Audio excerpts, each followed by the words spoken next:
अस्सलाम वालेकुम दोस्तों, उम्मीद है तव्हां ख़ुशि हूंदव।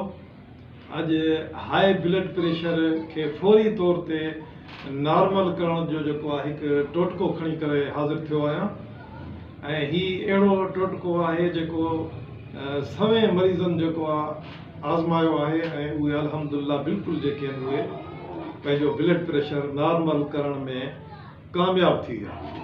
दोस्तो, टोटको हीउ आहे त ख़ुदा न ख़ास्ता कॾहिं बि अचानक ब्लड प्रेशर में कंहिंखे बि थी वञे ऐं हू जेको आहे बेहोशी जे क़रीब हुजे त अवां उन जी जेका हीअ चीच आहे, हीअ ॾिसो, हीअ जेका चीच आहे जी भर वारी जेकी हीअ आंगूर आहे हिन खे यकदमि हिते हीअं 5 मिंट माटणो आहे। हीअं 5 मिंट हिन खे माटणो आहे, 5 मिंट हिन चीच सां गॾु जेका हीअ आंगूर आहे हिन खे हीअं माटणो आहे। इंशाअल्लाह ताला मरीज़ जो जेको ब्लड प्रेशर आहे उहो बिल्कुलु जेको आहे उहो नॉर्मल थी वेंदो उन टाइम उन वक़्तु, ऐं मरीज़ जेको आहे उन हाई ब्लड प्रेशर जी कैफ़ियत मां बिल्कुलु ॿाहिरि निकिरी वेंदो।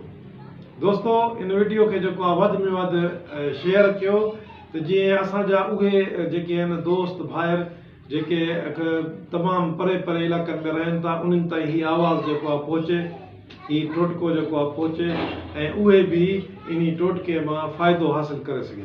दोस्तो, पंहिंजो ख़्यालु रखंदा, अॻिली वीडियो अचण ताईं पंहिंजे भाउ मोहम्मद इस्लाम खे इजाज़त ॾींदा।